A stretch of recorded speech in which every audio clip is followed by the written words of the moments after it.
Shalom à tous, nous sommes lundi et lundi c'est Retour à la croix, notre capsule spécialement dédiée aux enseignements, aux exhortations pour ramener le corps de Christ à la croix. Donc d'où notre slogan de la croix vers la croix. Nous sommes à notre troisième capsule et aujourd'hui nous allons parler du mysticisme et la mystification dans l'Église. Le mysticisme et la mystification dans l'Église. Au fur de mes quelques années de foi, j'ai clairement vu l'Église du Seigneur quitter d'une simplicité à de la foi, bien sûr, à des choses un peu plus complexes, un peu plus compliquées. La simplicité au sujet des choses de Dieu a disparu et ça a laissé place à tout ce qui est mystérieux, voire même mystique. On assiste à des programmes, à des cultes qui n'ont pas de différence, qui n'ont rien plutôt de différent par rapport aux pratiques païennes qu'on a l'habitude d'assister, que faisaient nos ancêtres dans les forêts, avec les rites traditionnels, etc. Les choses de Dieu sont maintenant très mystiques et c'est le constat qu'on fait. Rien de différent de ce qui se passe généralement dans le monde. Pour commencer cette capsule, nous allons lire 1 Timothée 4.1, mais l'Esprit dit expressément que, dans les derniers temps, quelques-uns abandonneront la foi pour s'attacher à des esprits séducteurs, à des doctrines de démons, par l'hypocrisie de faux docteurs portant la marque de la flétrissure dans leur propre conscience, prescrivant de ne pas se marier et de s'abstenir d'aliments que Dieu a créés pour qu'ils soient pris avec action de grâce par ceux qui sont fidèles et qui ont connu la vérité. Amen. Dans la mystification des choses de Dieu, nous assistons à toute forme d'interdit. Et c'est ce qu'on vient de lire, des pratiques de ne pas manger ci, de ne pas faire ça, des pratiques qui ne sont pas approuvées par la Bible, qui sont certes dans la Bible, mais qui ne sont pas approuvées par la Bible. Donc on me dira, pasteur, ce que certaines personnes font sont dans la Bible. Oui, une chose peut être dans la Bible et ne pas être biblique, ne pas être en conformité avec la doctrine de Christ. Amen. Et ça, quand je parle de ne pas être biblique, je veux dire ce qui n'est pas approuvé par le Saint-Esprit. Alléluia. Prenons par exemple l'exemple d'Abraham. Abraham a pris sa propre sœur comme femme. Sarah, c'était sa demi-sœur. Ils avaient le même, je crois, le même père ou la même mère entre les deux, mais c'était sa demi-sœur. Est-ce qu'aujourd'hui, nous pouvons marier notre demi-sœur? Non, parce que ce n'est pas biblique, ce n'est pas validé par le Saint-Esprit. De nos jours, dans nos assemblées, nous assistons à des pratiques diverses, qui frisent à des séances de maraboutage clairement, sous le prétexte de délivrer des âmes ou de leur apporter la bénédiction. On va leur demander de se laver avec de l'eau, on va leur demander de boire de l'eau sur laquelle ils ont prié, de se badigeonner avec du sel, de l'huile, de répéter des paroles précises à des heures précises, à des endroits précises ou à des moments précis et bien d'autres. J'ai vu même sur Internet un homme de Dieu qui délivrait les âmes avec un serpent. J'ai vu sur Internet aussi un homme de Dieu qui a demandé aux âmes de pouvoir aller brouter l'herbe. Je ne sais pas dans quel contexte ils sont allés le faire. Et ce qui était encore plus dégoûtant, un homme de Dieu qui donnait à boire de l'eau avec lequel il s'était lavé aux âmes. Donc être un serviteur de Dieu aujourd'hui, simple physiquement, simple dans le comportement, simple dans l'exercice de son ministère, est une chose qui est dépassée pour plusieurs personnes et malheureusement pour l'Église du Seigneur. On voit certains hommes de Dieu qui s'habillent avec des cols de pasteur, des cols blanches, comme si c'était obligatoire. Est-ce qu'il est obligé de porter un col blanc comme un pasteur? D'autres qui ont des grandes toges, de grands chapeaux et qui ont tendance qui ont des tendances intrigantes, je préfère dire, de ces derniers temps. Amen. Et l'une des tendances qui m'intrigue aussi beaucoup, qui apparaît ces derniers temps, c'est le port des chevalets au doigt, le port des bagues au doigt que plusieurs hommes de Dieu portent. Pourquoi? Est-ce que c'est biblique? Pour quelle raison? Donc il est mentionné, pour quelle raison? Est-ce que cela est mentionné dans le Nouveau Testament? Récemment, j'ai suivi un court message du pasteur Mohamed. Et dans ce court message, le pasteur Mohamed Sanogo avertissait les hommes de Dieu qui ont tendance à utiliser le mysticisme pour l'Église et contre l'Église, je préfère dire. La parole de Dieu n'est plus annoncée avec simplicité. Elle est prêchée pour impressionner, pour qu'on entende dans l'assemblée des âmes dire prêche pasteur, prêche daddy, prophétise, oh my God, les trucs comme ça pour inciter l'homme de Dieu et l'impressionner davantage et faire ses éloges. Je ne veux pas aucunement faire le procès des hommes de Dieu, ni de quiconque, ni des chantes.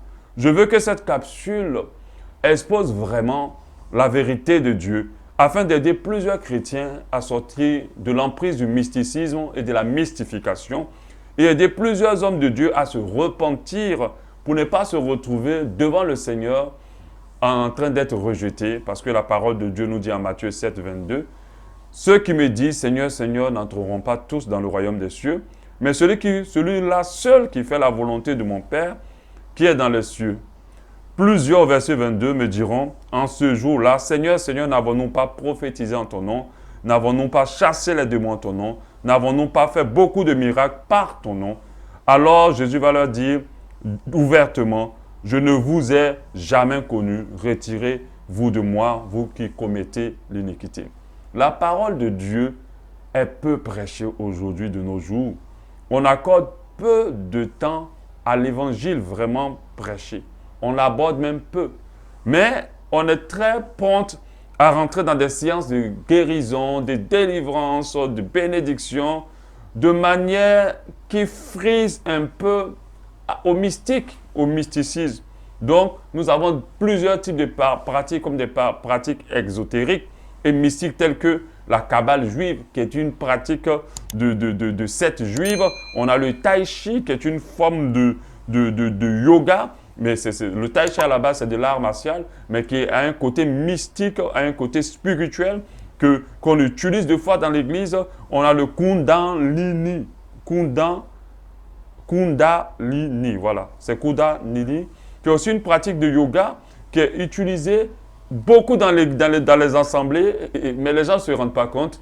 On a l'hypnose aussi qui est utilisée, l'autosuggestion aussi qui est utilisée. Vous allez deux fois entendre quelqu'un dire, vous allez voir un homme de Dieu dire, tu commences à ressentir quelque chose te traverse le corps, tu commences à ressentir telle chaleur, je te dis ci, je te dis ça. C'est vrai, des fois ça peut être inspiré de l'Esprit de Dieu, mais en grande majorité, on appelle cela de l'autosuggestion, qui sont des pratiques qu'on observe dans l'Église et que si tu fais un peu un tour en arrière, tu vas te rendre compte que tu l'as déjà vécu ce genre de pratique.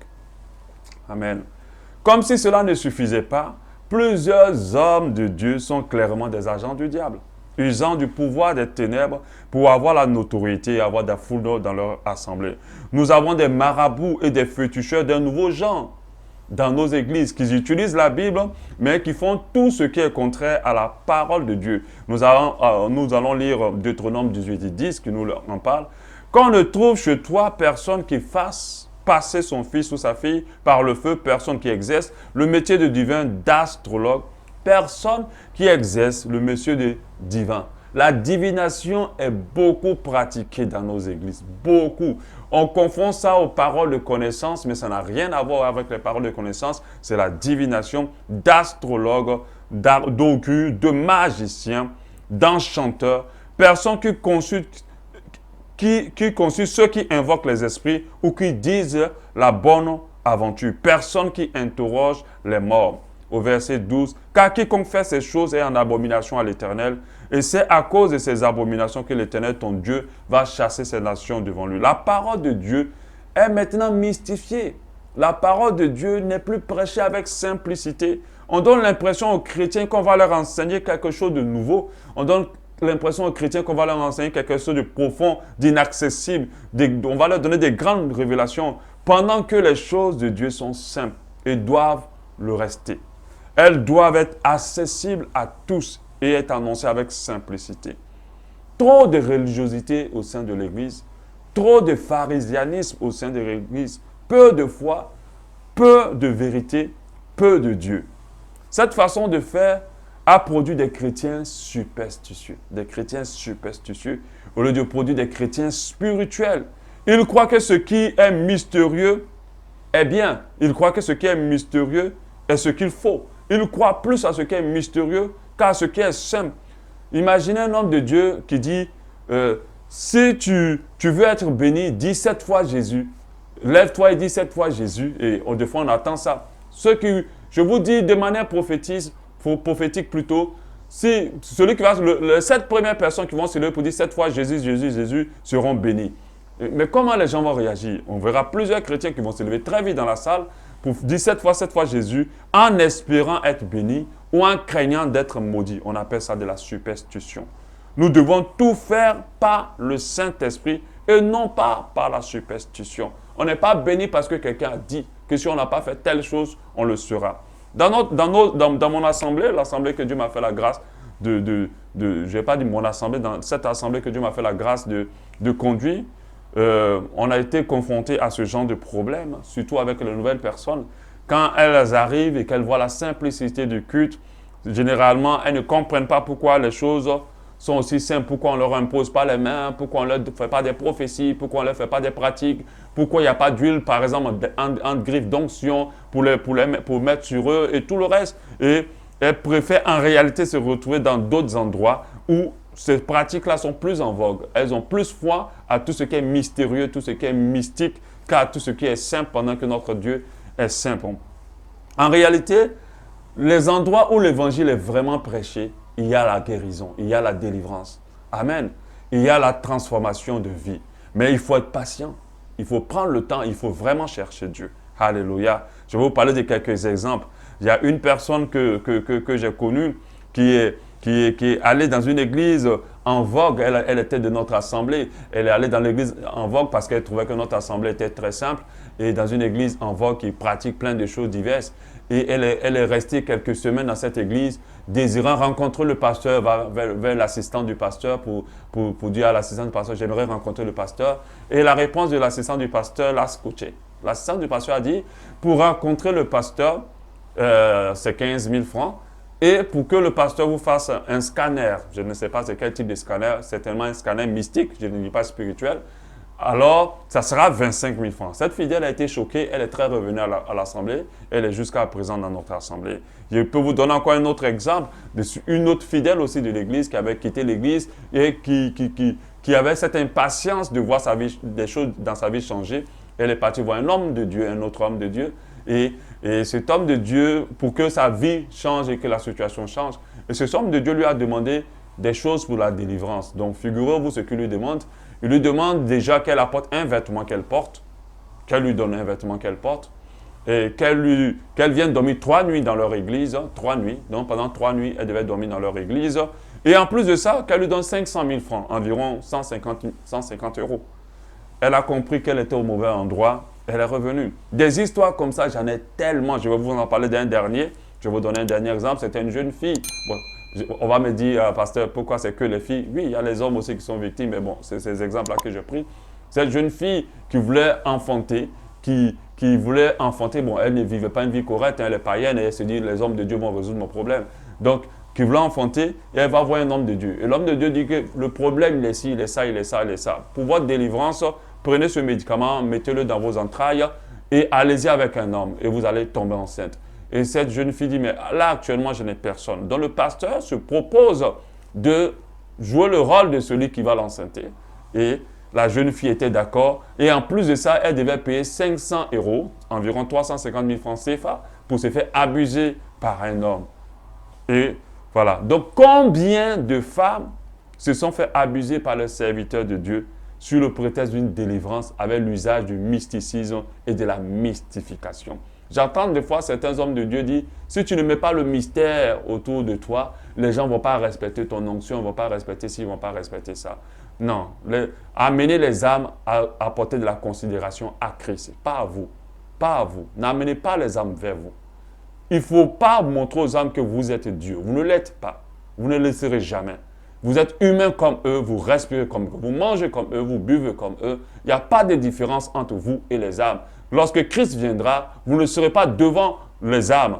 Chacun sera sauvé en fonction de sa consécration. Nous sommes dans cette saison de la foi où l'Esprit de Dieu est répandu sur toute chair. Si une âme vous méprise, c'est Christ qu'elle méprise. Mais ce n'est pas à vous de tout faire pour qu'une âme vous honore. Amen. Ce n'est pas à vous de le faire. Vous devez simplement transcrire la parole de Dieu avec sa simplicité. Ce n'est pas parce que l'évangile est simple qu'il ne délivre pas. Alléluia. Lisez bien la Bible et vous ne verrez nulle part Jésus fait autant de simagrées, autant d'acrobaties, autant de mystères ou de mysticisme pour délivrer quiconque. La plus puissante de ces actions de miracle s'est fait en une phrase simple. Lazare sort. Et Lazare est sorti. Un mort s'est réveillé avec simplement le Lazare sort. Pourquoi vous voulez mystifier le peuple de Dieu? Pourquoi vous voulez mystifier les enfants de Dieu? Revenons à la croix, revenons à la simplicité de la croix, à la simplicité de l'évangile. Revenons à Christ et à son message. Amen. Que Dieu vous bénisse. Nous avons fini pour cette capsule. Je vous souhaite une excellente semaine et que votre semaine soit bénie. Que cette parole vous accompagne toute cette semaine. Que Dieu vous bénisse. Amen.